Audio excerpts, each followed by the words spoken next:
They told us it was a holy war, a divine mission, an effort to reclaim what had been lost.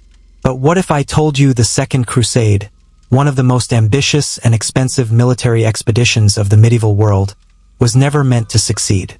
Not because of poor planning, not because of the strength of the Muslim forces, not even because of the harsh terrain or divine punishment, but because the people leading it never wanted it to win in the first place. This isn't a story about battlefield blunders or unfortunate coincidences. It's about betrayal, politics, secret deals, and the real reason thousands died for a cause that had already been sold behind closed doors. To understand this, we have to go back to a moment that shattered Christendom. The year is 1144. In the distant lands of the Levant, the city of Edessa, a Christian stronghold in Muslim territory, has just fallen. It was the first Crusader state ever established, and now it's gone. The shockwaves reached Rome and Paris like thunder from a distant storm. Panic, grief, and rage spread across Europe. Pope Eugene III issued a papal bull, Quantum Predecessors, calling for a Second Crusade. He invoked the memory of the First Crusade, where peasants and knights had marched thousands of miles to liberate Jerusalem. He told the people that this was their sacred duty once again. And the people answered. Not just peasants or commoners this time. This time kings would march.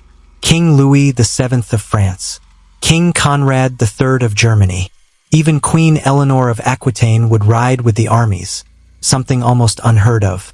Europe was preparing for war, but in the shadows, something else was happening. The papacy wanted a display of unity and faith. The monarchs wanted glory, or at least the appearance of it. And the nobles? They wanted land, influence, and control. But no one was truly united. The cracks were already showing. The French and Germans marched separately, refusing to combine forces early on. They followed different routes, made different deals with local powers, and had conflicting agendas. By the time Conrad's army reached Anatolia, they were ambushed in the mountain passes by Seljuk Turks. Nearly the entire German force was destroyed. The survivors limped to Constantinople, demoralized and broken. Louis VII wasn't faring much better. His troops were starving, ambushed, led in circles by Byzantine guides who had no interest in helping the West win. You see, the Byzantines, Christian in name but political in every way, didn't want the Crusaders to grow stronger. They'd seen what had happened after the First Crusade. The Crusaders didn't return home. They stayed. They carved up land that once belonged to the Eastern Roman Empire. And now, the Emperor Manuel Comnenos played a dangerous game, helping just enough to avoid confrontation, but withholding just enough to weaken the campaign. He promised support. He gave silence. But let's pause for a second, because here's where it gets even stranger. Edessa, the whole reason for this crusade, was never actually targeted. Not once. Not even planned. Instead, the leaders set their sights on Damascus.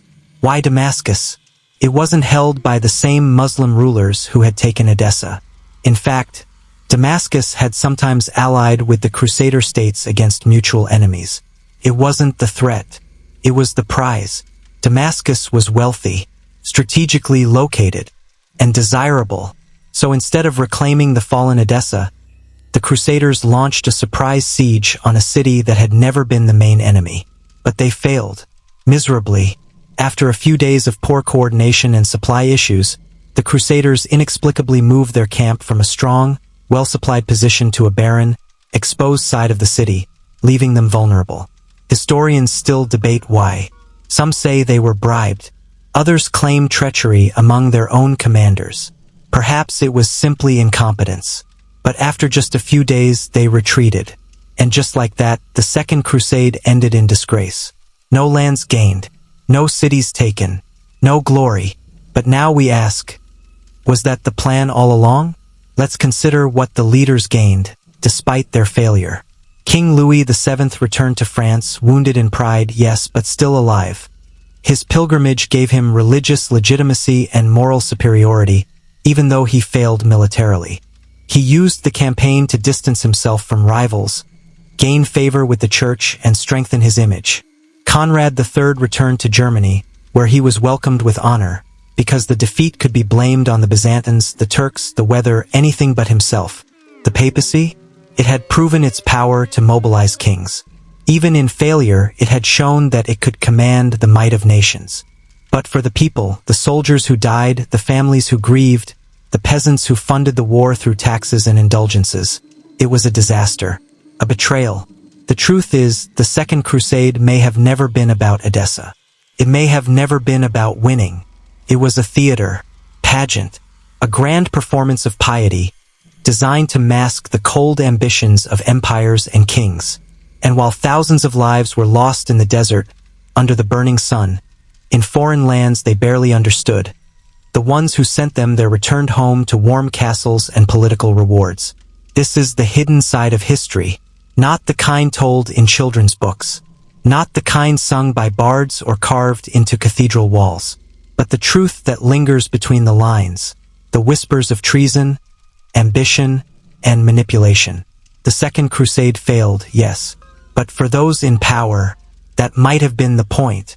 So next time you hear of a war for faith, ask who benefits when it's lost. Ask who dies and who gets to write the story.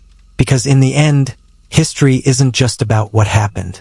It's about what we were told to believe, and what was buried, forgotten, or never meant to be known.